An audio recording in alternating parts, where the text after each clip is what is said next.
Olá a todos, hoje nós vamos falar sobre o Conselho Tutelar, né, o Estatuto da Criança e Adolescente, na Lei 8.069 de 1990. Aqui vai ser um preparatório gratuito para o concurso da Secretaria de Estado de Minas Gerais, Secretaria de Estado de Educação, aqui do canal ABC de Educação Infantil, que a gente também tem blog, tem uma página no Facebook. Vai ser um simples preparatório, mas que vai ter todos os temas relacionados ao concurso público de forma gratuita para você entender um pouco, estudar e também aprender sobre esse tipo de serviço que é muito importante, que é o Conselho Tutelar. Antes de tudo, eu quero me apresentar. Meu nome é Jorge Luiz, eu sou pedagogo, licenciado em Geografia e mestre em Tecnologias Educacionais. Eu administro algumas páginas no Facebook, grupos, que trata da questão da educação infantil como eixo principal na formação do cidadão. Quem já conhece meu trabalho sabe que no decorrer dos anos estou direcionando trabalhos aí para o desenvolvimento de crianças e adolescentes no processo educacional. No tema de hoje nós vamos falar sobre o Conselho Tutelar como parte integrante da parte de conhecimentos específicos do concurso público.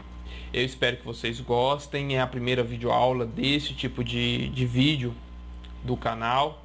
Eu espero que as pessoas que assistam entendam. Quem tiver dúvidas, eu vou deixar o meu e-mail no final para você retirar as suas dúvidas. E aqui é um espaço de construção, né? Críticas construtivas são sempre bem-vindas para que a gente possa melhorar. Mas eu espero que vocês realmente gostem desse tipo de material. É uma aposta que a gente está fazendo para ajudar mais pessoas. Então vamos lá? Bom, pessoal, o Estatuto da Criança e Adolescente é uma lei de 1990 que trata sobre a particularidade da criança e adolescente como um indivíduo em desenvolvimento. A gente sabe, por exemplo, que na escola nós, professores e educadores, não temos tanta facilidade em lidar com esse estatuto, embora eu acredite que todos nós deveríamos saber esse estatuto de forma mais aprofundada, de forma mais a entender os processos de criação e formação desse estatuto. Mas hoje, especialmente, vamos falar apenas do Conselho Tutelar, que é uma forma muito importante de entender o contexto escolar, porque o Conselho Tutelar pode estar ali dentro da escola ajudando de alguma maneira a resolução de conflitos. Tá bom? A gente vai fazer de forma bem lenta para que a gente possa entender esses processos, tá bom? Então vamos lá no capítulo 1, nas disposições gerais. Então lá fala no artigo 131. O Conselho Tutelar é um órgão permanente e autônomo, não jurisdicional, encarregado pela sociedade de zelar pelo cumprimento dos direitos da criança e do adolescente definidos nesta lei. Quando a gente lê assim de forma bem rápida, a gente não consegue perceber a complexidade que existe neste artigo. Dentro desse artigo a gente consegue entender todo o funcionamento do Conselho Tutelar e assim a gente consegue entender quais são os serviços, as competências e até onde o Conselho Tutelar pode ir, né, no encaminhamento da criança, do adolescente aos diversos serviços, tá bom? Então a gente vai dividir esse artigo em três pontos principais. O primeiro dele é um órgão permanente, tá? O Conselho Tutelar é um órgão que ele é criado por uma lei municipal. O município tem que efetivamente criar uma lei que vai dizer como vai funcionar este serviço no município, como vai funcionar o órgão no serviço. A partir do momento que esse órgão é criado, ele não pode se extinguir, né? O que vai mudar no decorrer do tempo vai ser a questão dos membros que vão ser trocados nesse contexto. Agora, o serviço ele não vai deixar de existir, o órgão não vai deixar de existir. Ele vai ser criado um órgão municipal ao qual o Conselho Tutelar agora faz parte, né, desses órgãos do município e vão ter todas as características de realmente um órgão municipal, tá? Então, ele é um órgão público municipal. A partir do momento que ele é criado, ele passa a ser um órgão municipal. Ele passa definitivamente, a partir da sua criação, a integrar o quadro das instituições municipais, tá? E uma vez criado e implantado, como eu já havia falado, ele não desaparece e apenas renovam-se seus membros, ou seja, a cada 4 anos existe uma eleição para que sejam definidas novas pessoas, para que essas pessoas venham tomar posse como conselheiros tutelares. Lembrando que a cada 4 anos a pessoa que pleita que está pleiteando ser um conselheiro tutelar, ele pode se candidatar mais uma vez, né, para exercer a função, tá bom?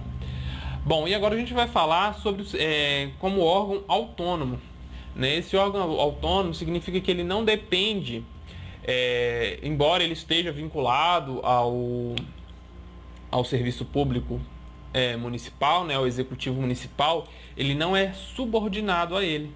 Ou seja, nesse processo, a gente tem que entender que não é o município que dita as regras. O Conselho Tutelar tem autonomia para trabalhar. Da mesma forma é com o Ministério Público. O Ministério Público, o Conselho Tutelar não é subordinado a ele.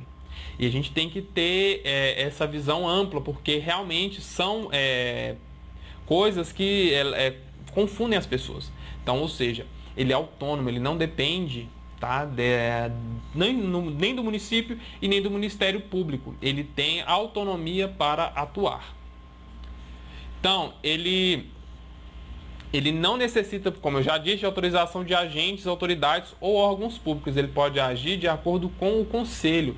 Por isso que eu vou falar mais na frente, são 5 conselheiros, para que entre eles possam definir, né, como eles vão cumprir as suas atribuições que são definidas no Estatuto da Criança e do Adolescente, tá?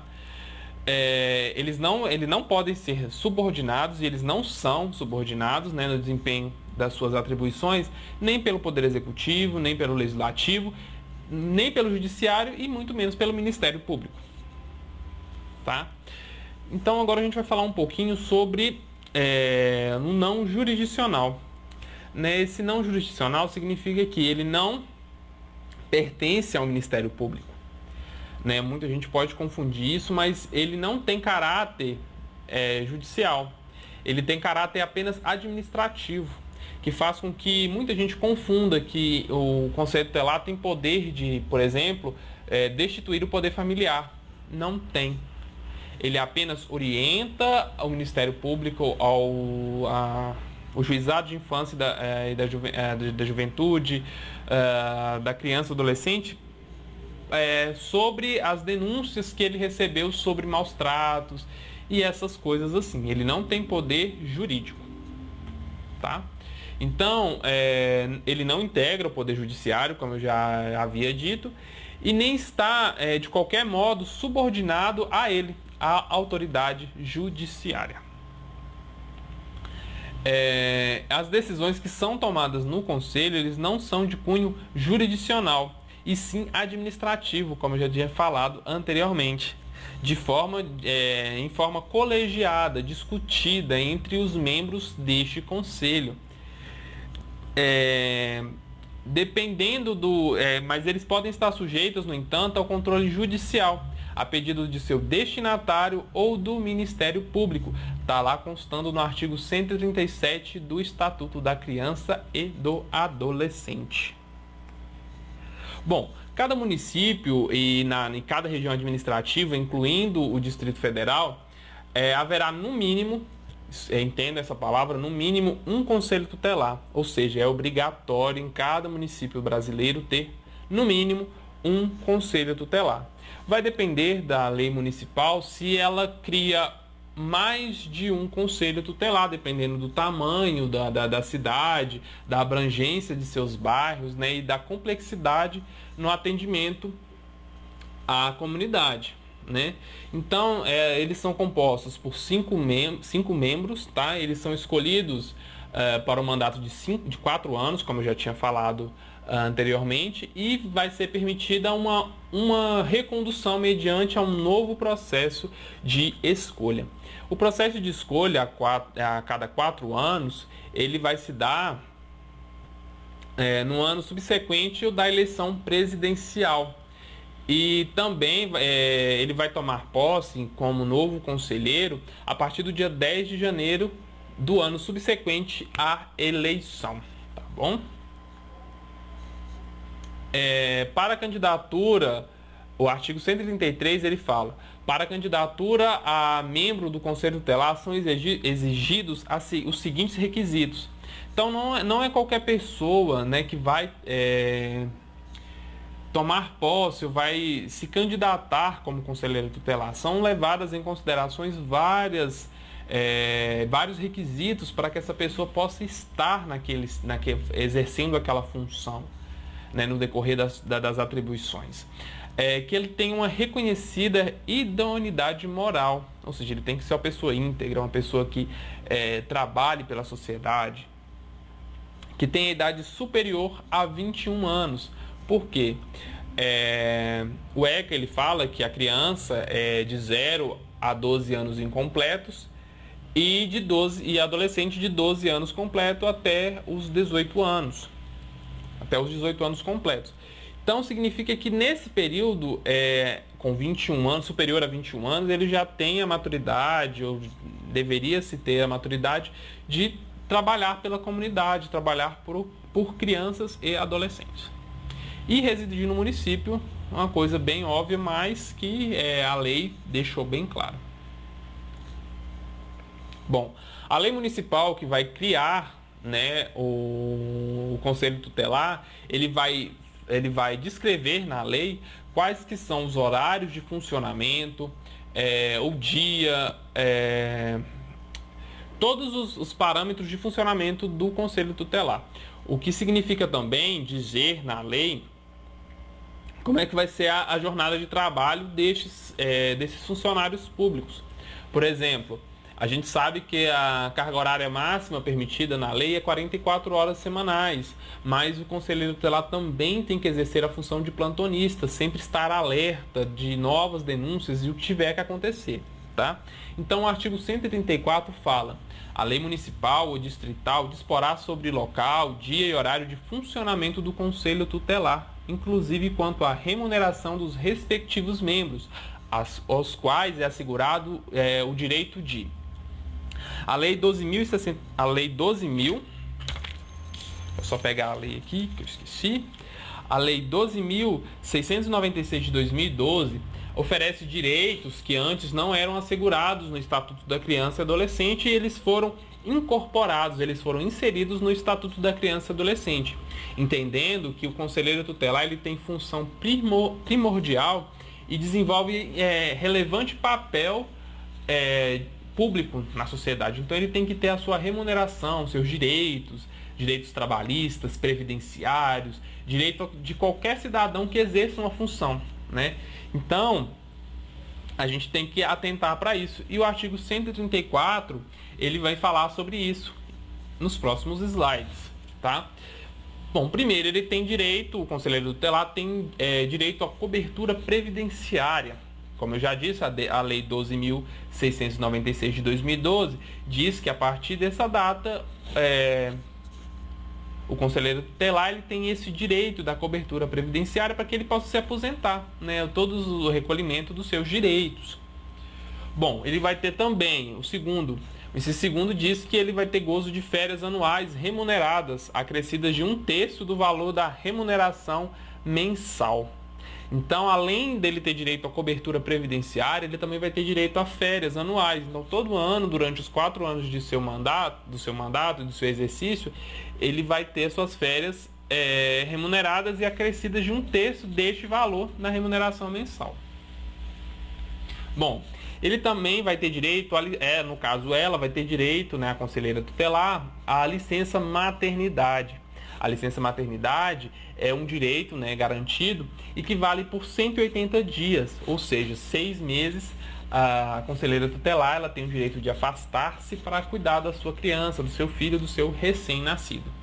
Os pais, né, os conselheiros tutelares, ao nascimento dos seus filhos, eles têm direito a 5 dias, como consta na lei. E a Lei 12.696, ele trouxe esses direitos que são também garantidos por outras leis, tá? E a gratificação natalina, né, que também a Lei 12.696 fala. A gratificação natalina, no qual a gente está citando, é o 13º, tá? Em muitos lugares vão falar gratificação natalina, abono natalino ou 13º, que é a mesma coisa, tá? Bom, constará na lei orçamentária municipal e do Distrito Federal a previsão de recursos necessários ao funcionamento do Conselho Tutelar e à remuneração e formação continuada dos conselheiros tutelares. Isso é muito importante porque nós sabemos que o serviço do conselheiro tutelar é um tipo de serviço de alta complexidade. Você está lidando com pessoas que ainda estão em um processo de desenvolvimento, né? Pessoas que ainda podem estar passando por dificuldades. Então, essa formação continuada, essa capacitação é extremamente importante, né, para todas as pessoas, não só os conselheiros tutelares, mas nós, professores, que estamos incumbidos de cuidar e também de atuar com crianças e adolescentes, para a gente poder ter, né, a questão aí desses processos, tá bom?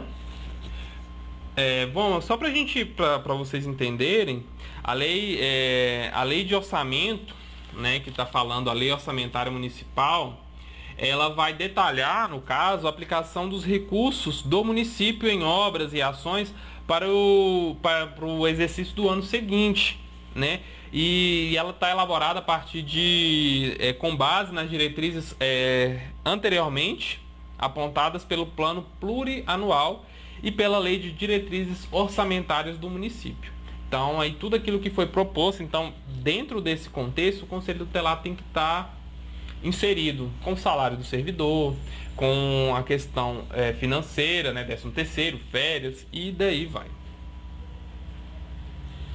Bom, o artigo 135, ele fala que o serviço efetivo da função de conselheiro tutelar, ele constituirá serviço público de relevante interesse público, né, e estabelecerá a presunção de idoneidade moral. Então, quando o conselheiro tutelar assumir, ele vai ter, então, ele vai ser um servidor público, para ser mais claro, né? Durante esse período de 4 anos, ele estará como servidor público. Ele não é servidor, ele estará como servidor público durante aquele período.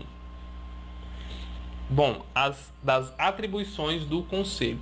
O artigo 136 fala que são atribuições do Conselho Tutelar a atender crianças e adolescentes nas hipóteses previstas no artigo 98 e 105, aplicando as medidas previstas no artigo 101, do inciso 1 ao 7.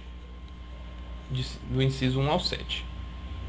Bom, eu trouxe aqui primeiro, a gente vai chegar até lá no artigo 98, a gente vai voltar na realidade, mas eu trouxe aqui para vocês terem uma noção do que fala mais ou menos o artigo 98, né, das hipóteses que são previstas. Bom, no caso, as crianças que têm, por exemplo, por ação ou omissão da sociedade e do Estado, por falta ou omissão ou abuso dos pais ou responsáveis, ou em razão de sua conduta. Em razão da sua conduta, que é o inciso 3º, ele fala da questão das medidas socioeducativas. Se uma criança, adolescente, no caso adolescente, né, gente, fizer algum tipo de ato infracional, ele vai responder aí por medidas socioeducativas. Tá bom? Então vamos lá no artigo 98, que fala o seguinte: as medidas de proteção à criança e ao adolescente são aplicáveis sempre que os direitos reconhecidos nessa lei forem ameaçados ou violados. Que aí eu já disse, né, que no inciso 1º fala que por ação ou omissão da sociedade ou do Estado. Então, toda vez que forem ameaçados ou violados os direitos pela ação da sociedade ou pelo Estado, por falta, omissão ou abuso dos pais ou responsáveis, e ainda de sua conduta, quando eu digo que, em razão de sua conduta, são as medidas socioeducativas. O artigo 105 fala que o ato infracional praticado por criança corresponderão às medidas previstas no artigo 101. Então, vamos para o artigo 101. Verificada qualquer das hipóteses previstas no artigo 98, a autoridade competente poderá determinar, dentre outras, as seguintes medidas. Inciso 1º, encaminhamento dos pais aos pais ou responsáveis mediante termo de responsabilidade.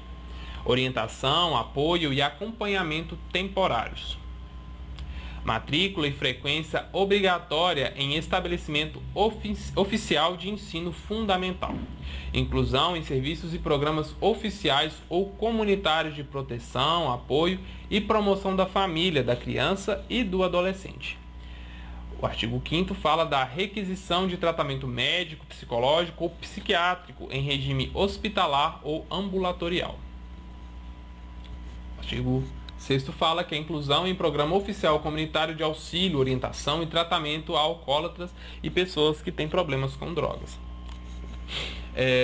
O 7º diz que o acolhimento institucional. Bom, o acolhimento institucional ele é de caráter excepcional, né? Então não vai ser sempre que esse acolhimento institucional vai acontecer, ele é de caráter excepcional, mas ele não está diretamente ligado ao Conselho Tutelar, não está nas competências do Conselheiro Tutelar. Isso é competência do Ministério Público, da Justiça da Infância e da Juventude, então a gente tem que tomar cuidado com isso, tá bom? Atender e aconselhar os pais ou responsáveis aplicando as medidas previstas no artigo 129 do inciso 1 ao 7. Bom, a gente vai lá no artigo 129. Deixa eu só voltar aqui. Isso. Encaminhamento a serviços e programas oficiais ou comunitários de proteção, apoio e a promoção da família. Inclusão em programas oficiais ou comunitários de auxílio, orientação e tratamento de alcoólatras e problemas também com drogas. Encaminhamento e tratamento psicológico ou psiquiátrico. Encaminhamento a cursos ou programas de orientação. Obrigação de matricular seu filho ou pupilo e acompanhar a sua frequência e aproveitamento escolar. O que acontece? Toda vez que a questão do Conselho Tutelar, ele deve ser avisado pela escola sobre a frequência escolar, se está tendo problemas com a frequência escolar, isso é muito importante, tá? Então cabe à direção da escola informar ao Conselho Tutelar sobre a questão da frequência escolar, tá bom? Bom, obrigação de encaminhar a criança ou adolescente a tratamento especializado, advertência e perda da guarda. Lembrando que esse artigo 129, vocês têm que dar uma olhada mais criteriosa nele, tá bom?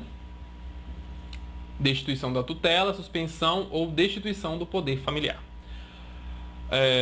Na aplicação das medidas previstas no artigo 9º e 10º deste artigo, observa-se os dispostos no artigo 23 e 24.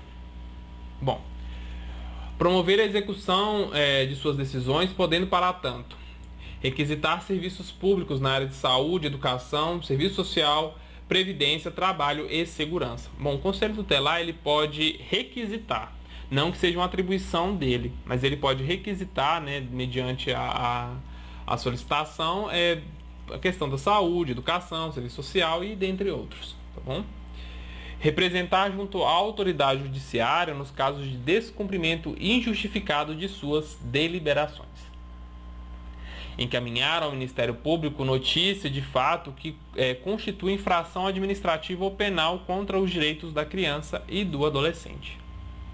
Encaminhar à autoridade judiciária os casos de sua competência. Então, nem tudo o Conselho Tutelar tem obrigação e tem também, no caso, nem tudo é para ser encaminhado para a autoridade judiciária, né? Então o Conselho Tutelar tem que ter bem claro o que é de sua competência, tá bom? Providenciar a medida estabelecida pela autoridade judiciária, dentre as previstas no artigo 101, que a gente já viu, para adolescente autor de ato infracional, que são as medidas socioeducativas. Então a gente tem que ter bem claro o que é criança e o que é adolescente. E expedir notificações, tá bom?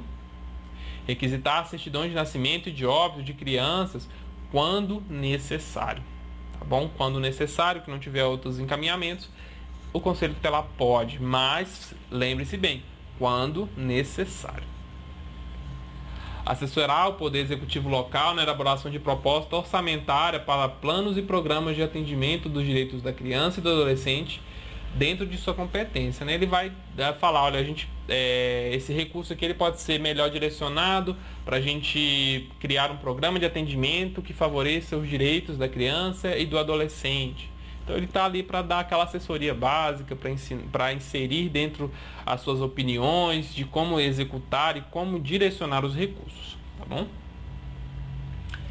Representar em nome da família contra a violação dos direitos previstos no artigo 220, parágrafo 3º, inciso 2 da Constituição Federal, que a gente vai ver agora. Bom, no artigo 220 da Constituição Federal diz que a manifestação do pensamento, a criação, a expressão e a informação sobre qualquer forma, processo ou veículo não sofrerão qualquer restrição, observado o disposto nessa Constituição.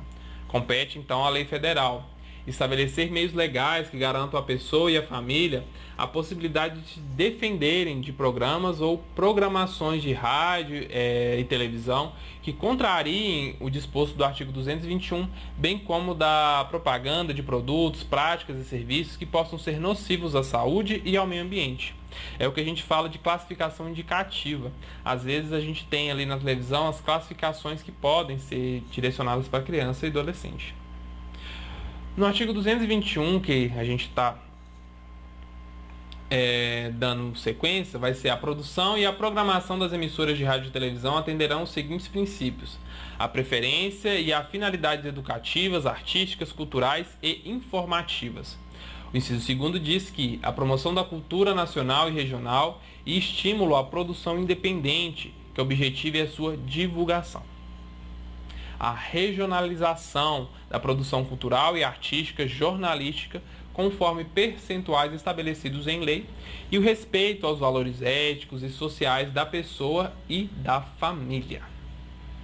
Bom, e também o Conselho Tutelar vai representar o Ministério Público para efeito de ações de perda ou suspensão do poder familiar após esgotadas as possibilidades de manutenção da criança e adolescente junto à família natural.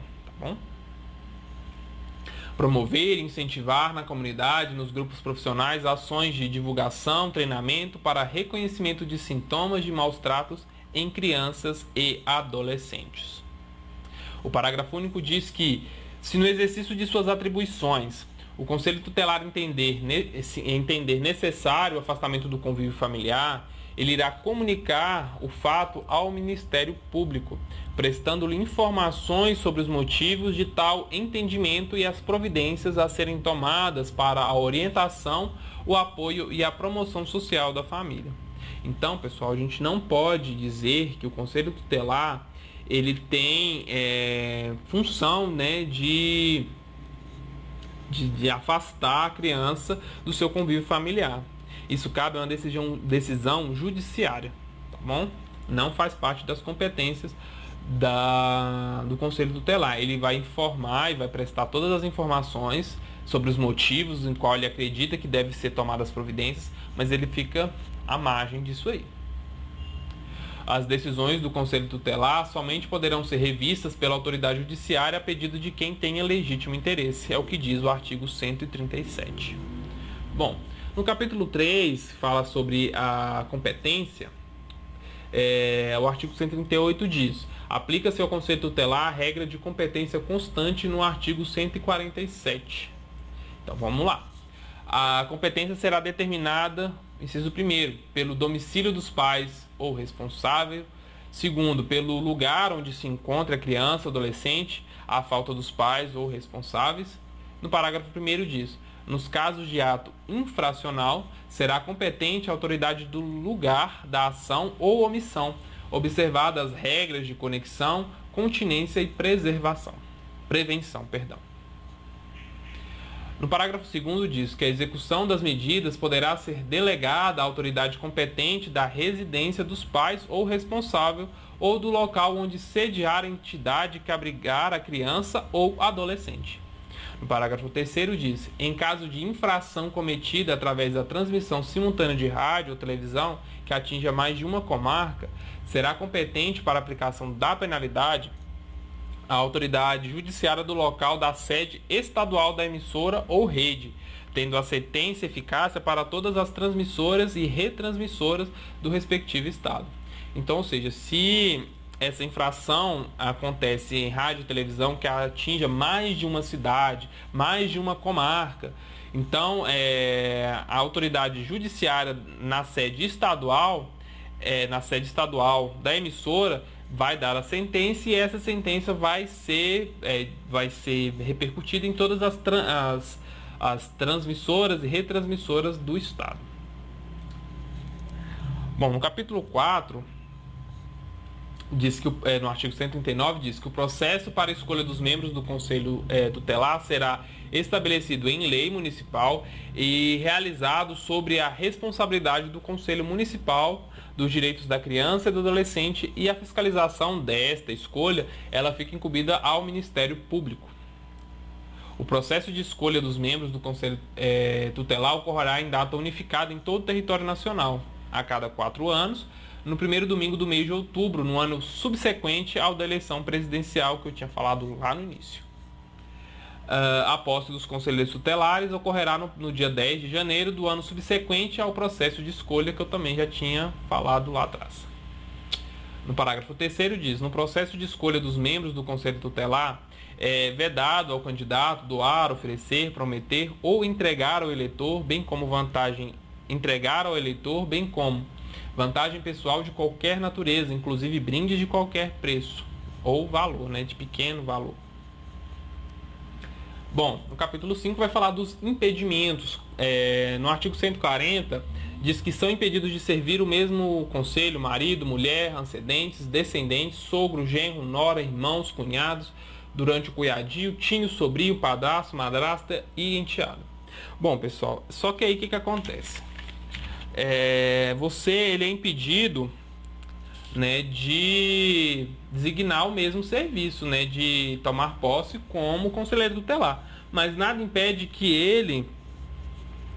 ele possa pleitear, ele possa se candidatar. Porém, se dessas pessoas ganharem, a outra fica impedida, tá? Então, essa daí é uma visão um pouco diferente. Podem participar, sim, do processo eleitoral, mas se ganhar, o outro automaticamente fica impedido de tomar posse e de ser, por exemplo, suplente, tá, no exercício. Parágrafo único. Entende-se por entendimento do conselheiro, na forma desse artigo, a relação também entre a autoridade judiciária, por exemplo, sua mãe, seu irmão, não pode ser, por exemplo, essas relações de parentesco com juízes do Ministério Público, com juízes da infância e da juventude, e etc. Bom, não são atribuições do Conselho Tutelar. Requisição de serviço civil de pessoas naturais não é obrigação, tá? Ele não é atribuição, mas ele pode solicitar, como diz a lei. Autorização para viagens de crianças, isso incumbe aos pais e responsáveis e também à autoridade judiciária.